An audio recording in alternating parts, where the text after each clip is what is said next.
Hello, everyone. Thank you for tuning in to the New Mainstream podcast, where we explore the impact of multicultural consumers on marketing and media. I'm your host, Mario Carrasco, and co-founder of Think Now. Hey, everyone. Welcome back to the New Mainstream podcast. I'm your host, Mario Carrasco. Today, excited to sit down with someone who spent his career championing small business and shifting the narrative around Latino entrepreneurship, both in the US and in Mexico.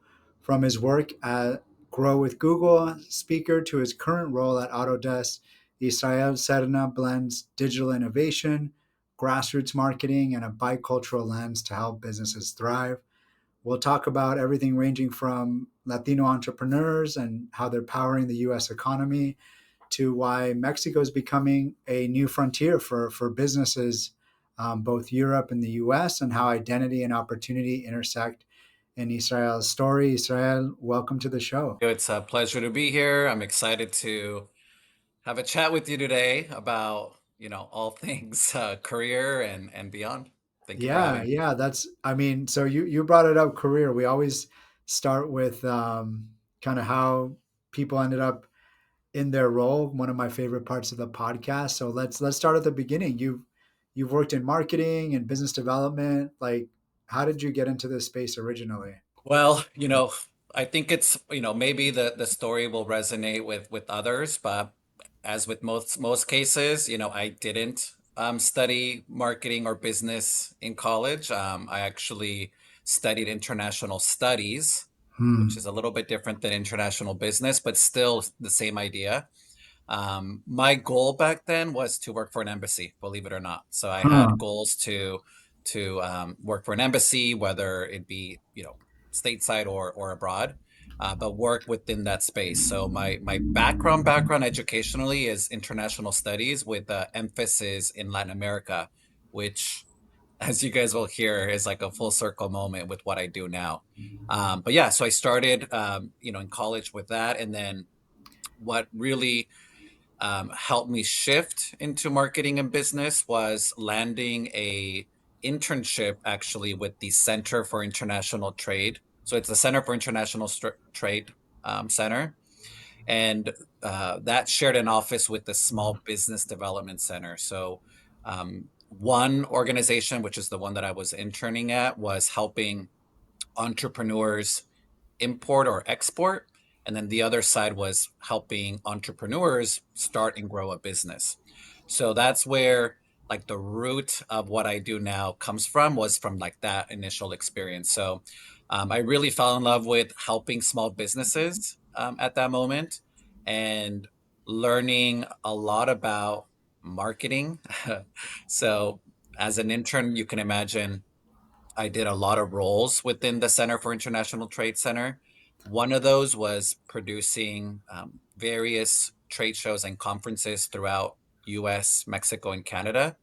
And that, you know, marketing bug, event marketing, digital marketing bug really kind of spoke to me. And I kind of just, so Were there any like key m- mentors in that journey that like pushed you one way towards another? Because it sounds like you were in that maybe government, nonprofit association world.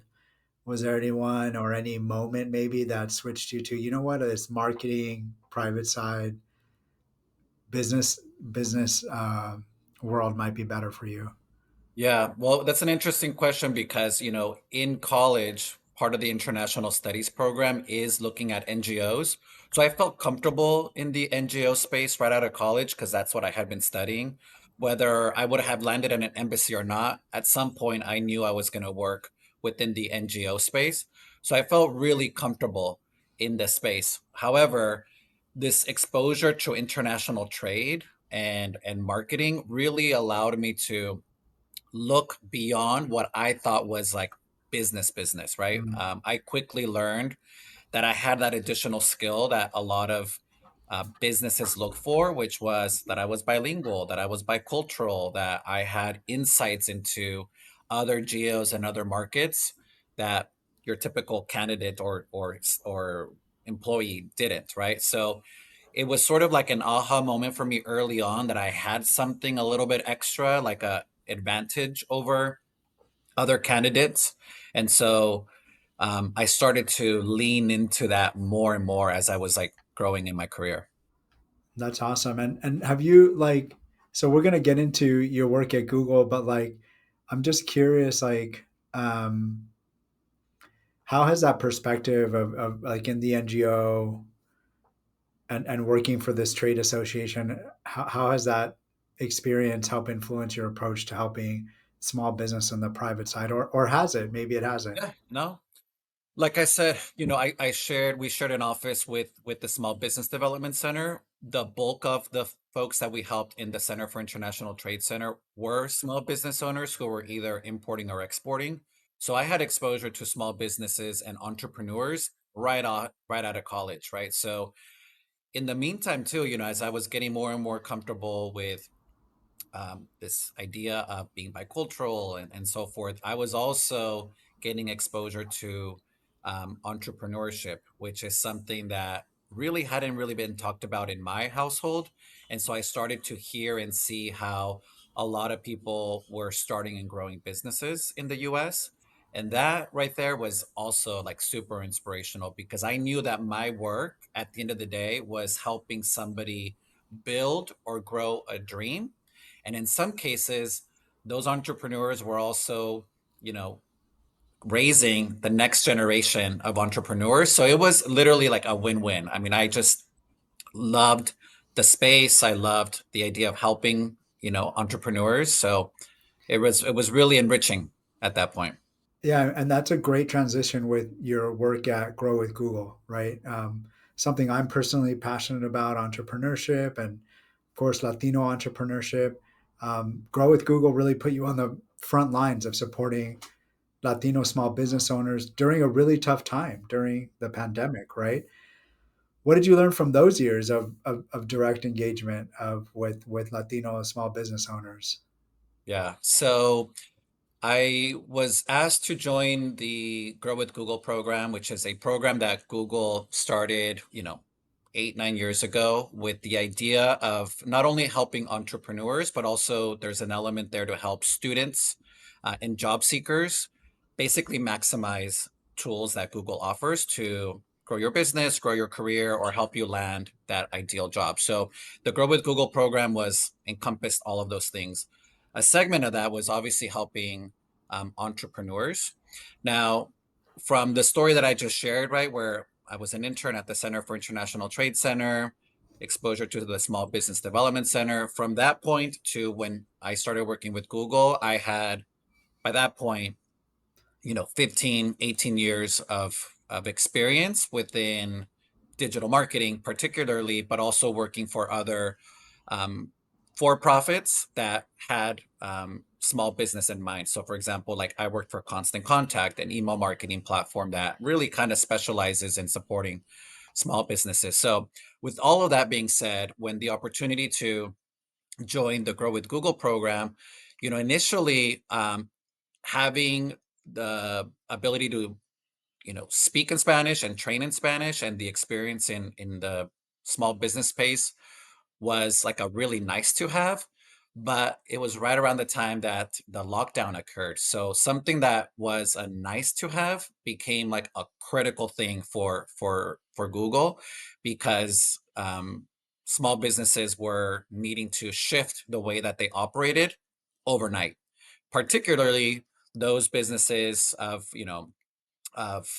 color. A lot of businesses of minorities and so forth, didn't have access to the same resources, or in some cases were a little bit behind. So overnight, you had this group of entrepreneurs that literally needed to shift the way that they operated their businesses from, for example, restaurants having to offer delivery or doorside pickup, or service-based businesses that all of a sudden had to learn to adopt to like um, using online platforms to do video conferencing. So that was a story that we heard time and time again, right, during the lockdown. But in this particular case, the Latino community, which was a focus of mine, we were talking about having to train them from the start up and like overnight. So they did in like 3 months what a lot of businesses had been doing for 10 years. And that right there was so inspirational because it shows like the resiliency of these businesses and how quickly they were able to adopt. But I knew early on when I started to embrace the content or like the communities that I was going to be working with, I knew that I couldn't go to them the way that um, I could go to any other business because I really needed to gain their trust. Not many of them knew what Google was or the platforms that Google offers. So, in a lot of cases, I was having to really introduce them to the concept of what the internet was, of what search marketing was, like how people were looking for their businesses to begin with online. So I had to sort of take two steps back in order to like move 10 steps with them. And so, we got it going. It took a minute adjusting the content and the way that I presented. I mean, that was the other thing too, Mario, right? So a lot of folks had never been on a Zoom call before or even done anything like what you and I are doing right now, right? That this is sort of second nature to you and I, but for a lot of people, it's new. Like, how do you turn on the computer? How do I make sure that they're looking at me? Can you hear me okay? So in a lot of my workshops, it's so funny. I mean, it's not funny, but I have to share this with you. I often started with like just congratulating them for getting online.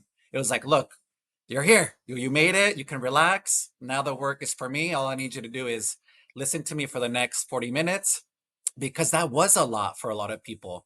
I mean, the amount of people, Mario, that joined with their cell phones because they didn't have access to a laptop or a desktop was a big number. But at the end of the day, it just showed me that they cared, that they needed this, and they were going to do whatever it took to kind of join the trainings that I was offering.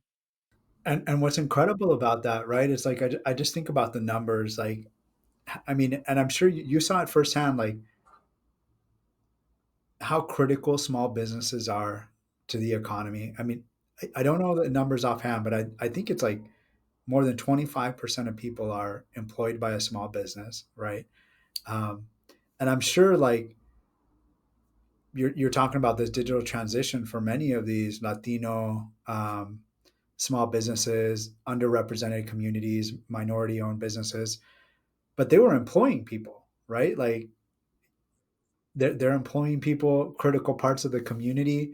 Um, like I guess I want to like talk about, especially given the sentiment around immigration right now, like you saw firsthand how important Latino small businesses are as part of the US economy. Are there any like numbers or anecdotally you could share about like some of your experiences there in terms of how critical these small business owners are to our communities? Yeah, I mean, I think for me, I think it's important to mention, and it's a very important topic for me as a former undocumented, migrant who came here at a very young age, who was exposed, and still exposed to a lot of people who find themselves in a very tough situation. It's a very much a reality for me, and it has been for many years. So, the thing I feel that I learned early on is that migrating or oftentimes leaving things behind to better your future, often is right the first step for a lot of people. And that entrepreneur spirit is that taking the risk of leaving something behind, relatives, loved ones, to chase that dream. And a lot of migrants come here to sort of start a business with that idea in mind of starting a business, growing the business, and making a name for themselves in the States. And so I think I found and have worked with so many folks that were small business owners that have that spirit, that know how to run a business, that have a craft, that have a skill, and then are looking to offer that stateside. So it's very inspirational to kind of hear those stories, see those businesses grow. Like you mentioned, I think we oftentimes forget how many of those businesses do employ community members. They are, you know, participating in the economy, not just by monetarily, right, but also by offering that workforce development and that workforce in the communities. So I think, overall, for me, it really it's a very touching thing for me, and that's why I think I've done it for so long, is because every occasion where I can help in that way, it's just it's the best. I love it. Yeah, no, that's amazing, and I that framing really resonates with me as well, right? My parents being immigrants and myself being an entrepreneur. I mean, like you mentioned, people just coming to the States, leaving everyone, everything that they know behind, regardless if they start a business or not, is entrepreneurial. I mean, it's just, Oh yeah, you know, totally, starting a totally. business here is the easy part, right? Like compare what they dealt with on a personal side. So that's incredible. Yeah. Um, and there are there like, and then I do want to talk to you about your work with Autodesk, but everything you did with Go with Google is so amazing. I mean, are there any kind of misunderstandings or um, that working with this community of entrepreneurs that maybe people have that you would dispel or want to talk about that maybe aren't true? Yeah, yeah.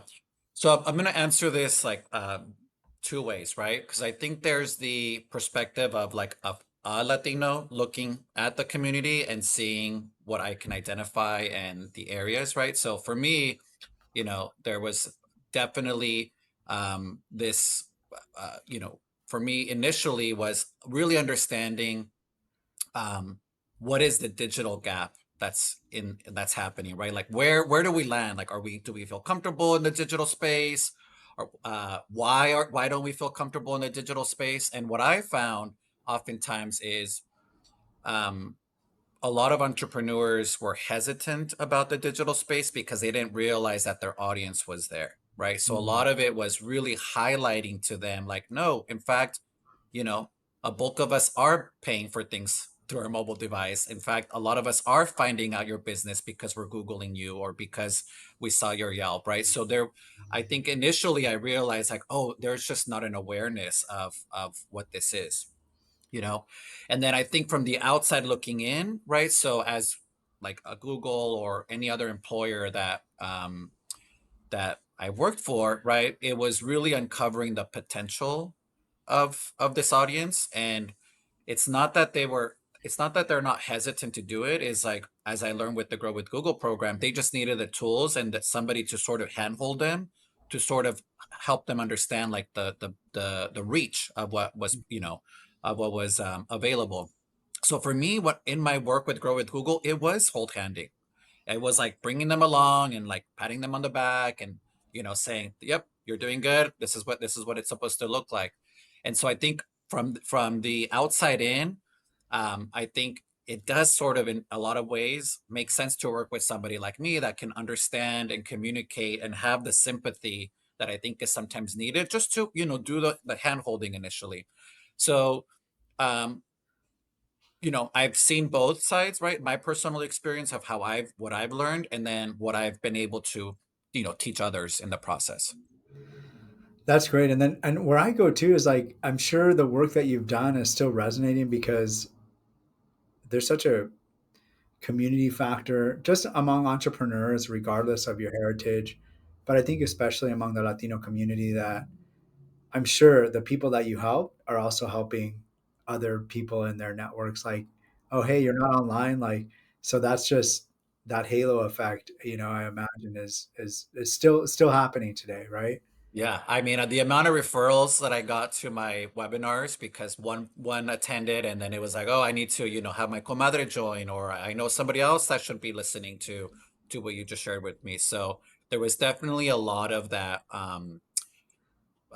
knowledge sharing and resource sharing, and I benefited from that, right? Because it allowed me to get in front of more people. And so, referral marketing in the Latino space is very unique, right? I mean, word of mouth is still, for a lot of businesses, the number one way in which they generate new business. And I honored that. Like, I wasn't there to like dismiss that, right? And so when I was teaching about referral marketing, I'm like, in addition to the word of mouth marketing that you're getting naturally, let me also tell you that there's these tools online like reviews and Google reviews that are also referral marketing. So it was interesting to sort of like kind of balance that out, right? Because I for sure didn't want them to misinterpret what I was saying. Like referral marketing, which is the topic we're talking about right now, right? Still a thing amongst us. Very strong, very, very strong. Yeah, and I try not to plug our work, but I have to because it's so relevant Do here. it. Like we've done work with Google, and we researched exactly that. Google, it was their like digital marketing team, and they were selling Hispanic audiences, but they wanted to quantify what does referral marketing mean in the digital world, and not only are Latinos referring their friends and family online, but like their networks are more diverse Oh yeah. and bigger. So it's not only are you reaching more people, you're reaching more different types of people. So that effect is just so much bigger when you invest in marketing to Latino communities, which helps everybody. Um, so now like let's work. Let's shift a little bit to what you're doing now before we kind of talk into the day to day about your work. Like tell us a little bit about your role. You're working both at Autodesk. You're working both in the U.S. and Mexico. Um, yeah, tell us what's your title and what are you doing? So, I have been working for Autodesk, which is, SaaS software. For those of you guys that don't know, it's a software that, basically allows you to make anything. Really, that's kind of our slogan. So our tools really help creatives from architects to engineers to um, film crews, to be able to create homes, buildings. So it's a very interesting space, and I've been learning a lot about just like architecture and engineering and construction by default. But my role here is to support our network of resellers or our solution providers, as we call them. And my role in specific is to serve as a consultant to them to help them be better marketers. So a lot of what I do incorporates what I've been doing the last 20 years, which is consulting, analyzing, making sure that they are reaching their business goals. So my personal objective within my role is not just to help have them help us grow our business, but I'm also invested in making sure that they're running a successful business as well. If they win, we win, basically. That's great. I mean, and one of the so both of this, your time at Google obviously resonated with me as an entrepreneur and a Latino entrepreneur, and then what you're doing now at Autodesk resonated with me as we recently expanded into Mexico. And I think in our conversation before recording today, we talked a little bit about how kind of had to reorient yourself in terms of maybe some of the perceptions you had in Mexico. I mean, you're selling Autodesk, right? Like maybe a technology. Well, one, not everybody's familiar with in the U.S. I think the assumption might be, well, what are you doing selling it in Mexico? Um, tell us a little bit about kind of grappling with that, both externally and internally within yourself. Would love to hear more about that.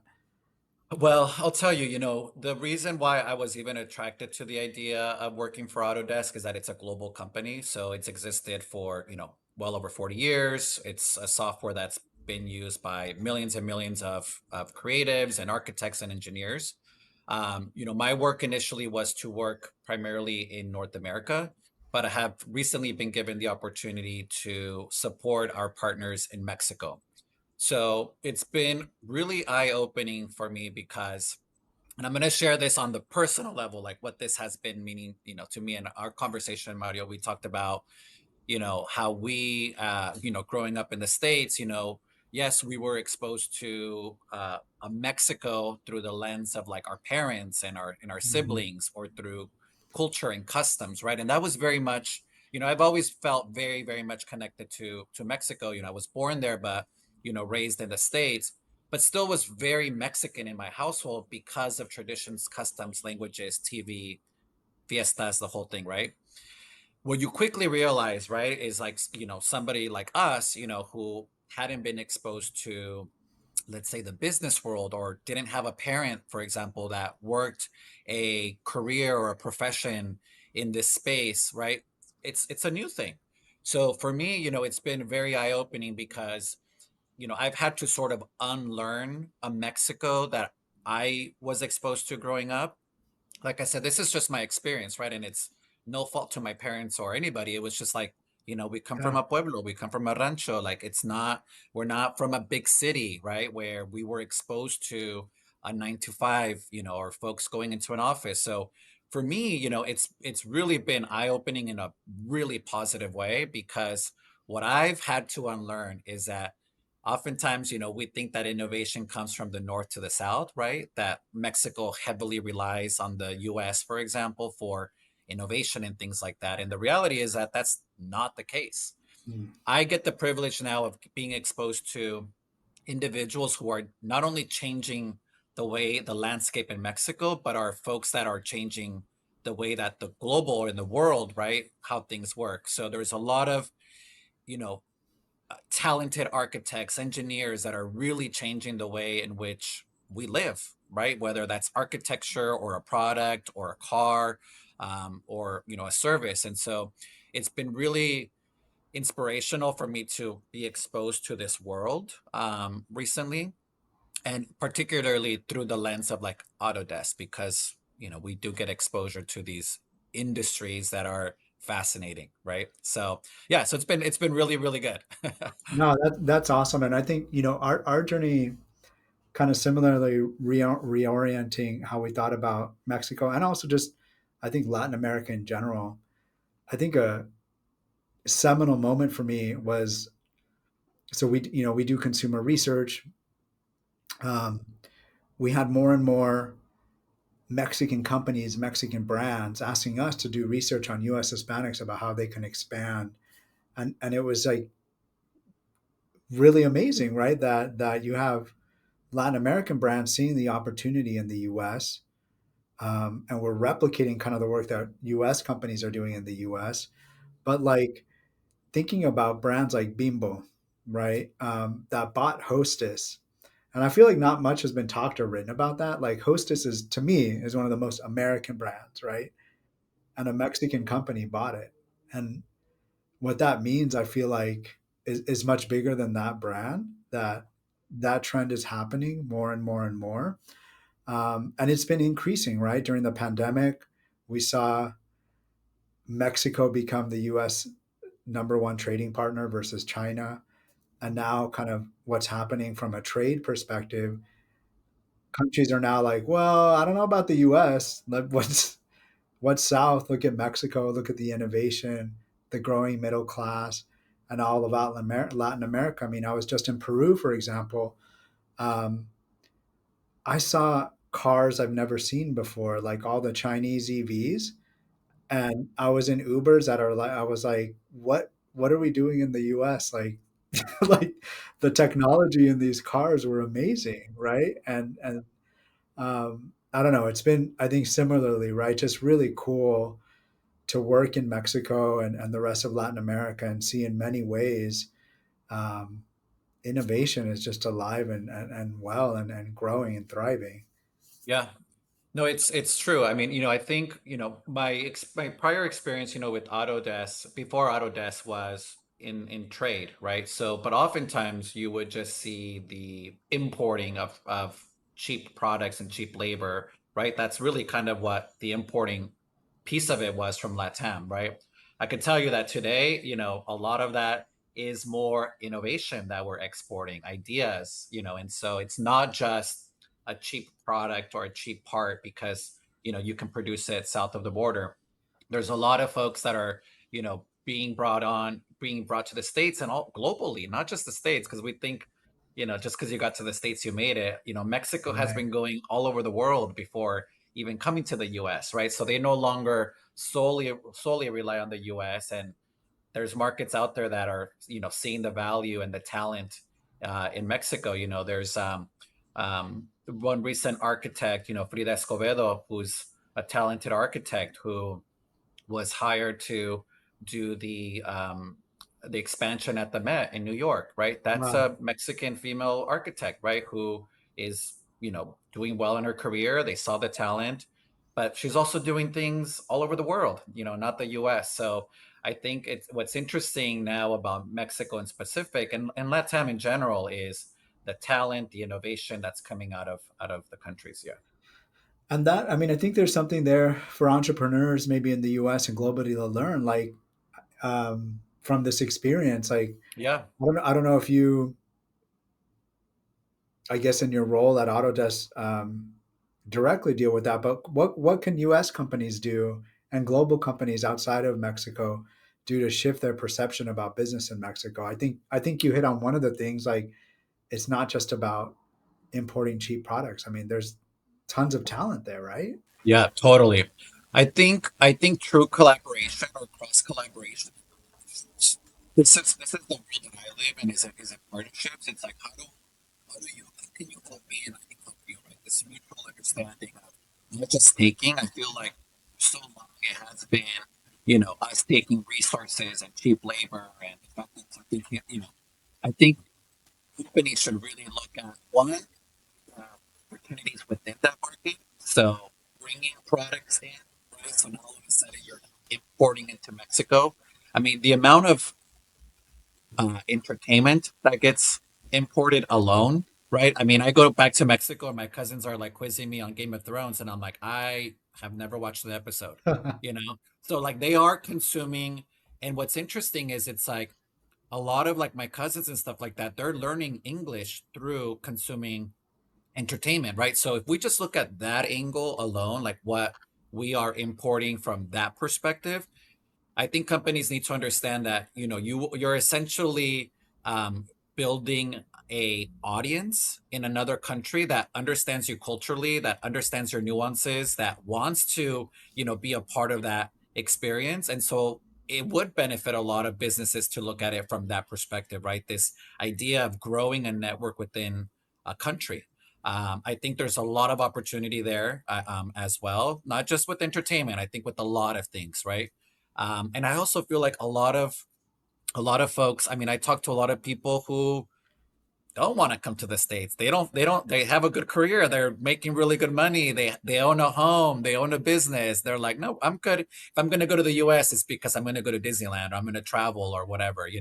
So it's really a really interesting time, and I think a really good opportunity for businesses to rethink the way that they engage and work with Mexico, not just from the importing side, but is our opportunity to build an audience there.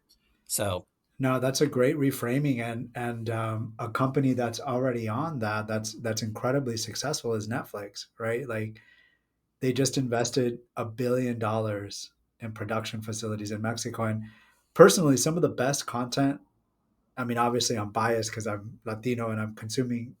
I'll consume Latino content, but some of the best content I've been seeing is like the retelling of classic Mexican stories, like, I don't know, like Pedro Paramo, that, and just so much great content, that, and Netflix is doubling down. They invested $1 billion. It's pretty amazing.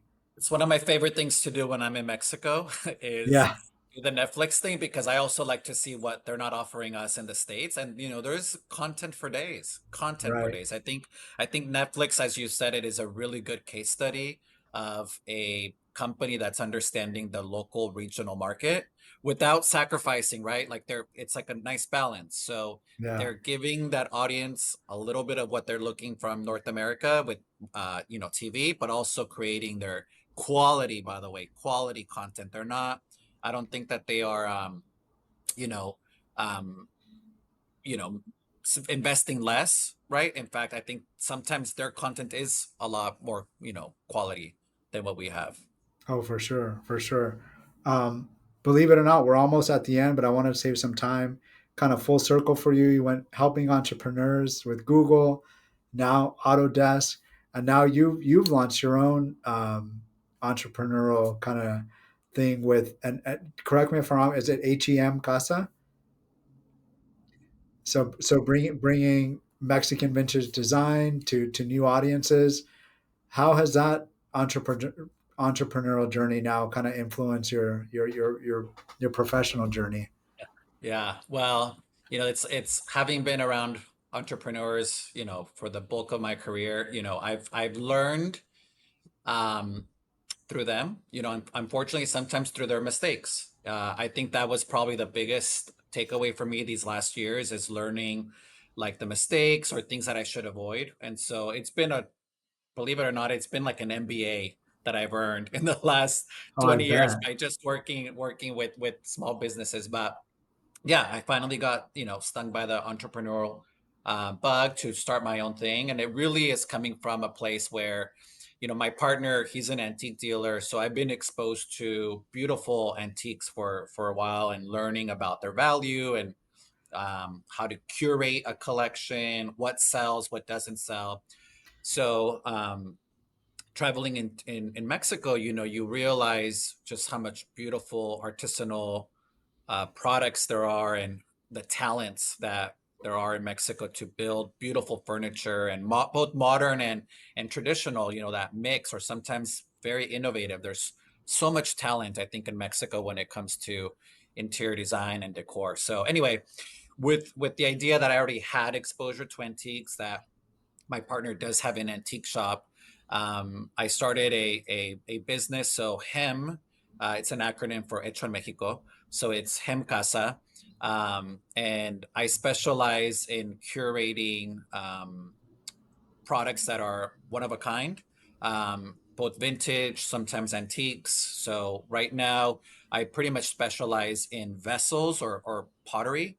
And so, I have vessels that are 100 years old, a vessel from the 1980s. It's really more an aesthetic and like curating a look that I feel because I have exposure to like interior designers of like what the market would like.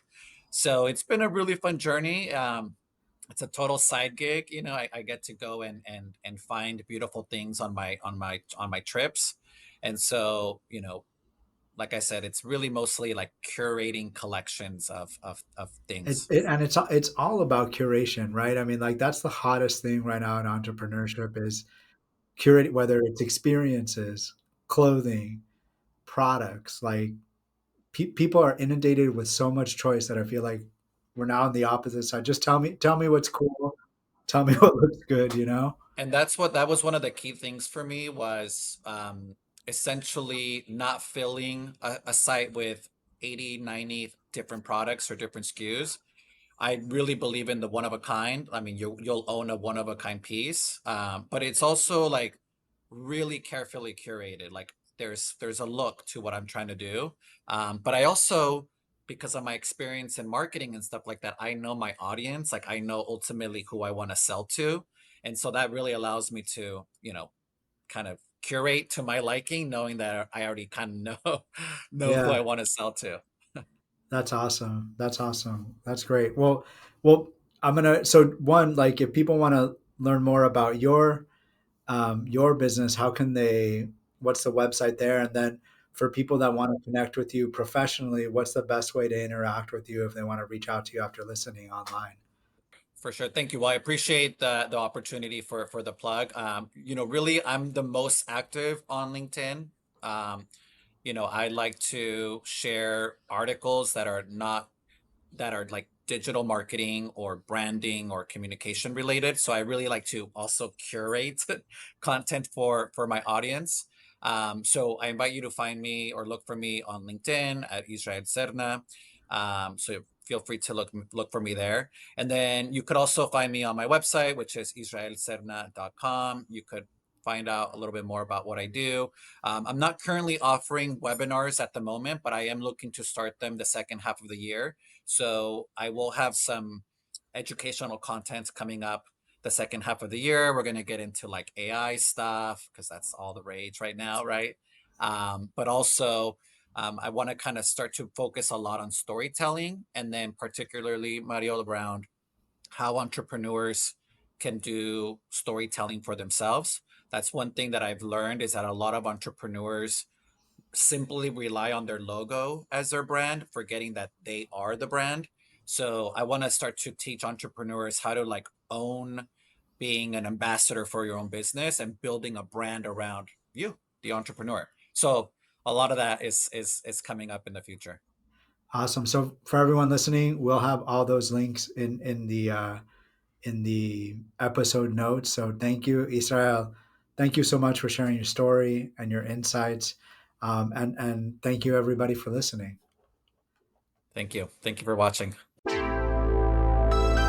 Thanks to everyone listening in. To get more multicultural insights, check us out at thinknow.com and follow us on social media.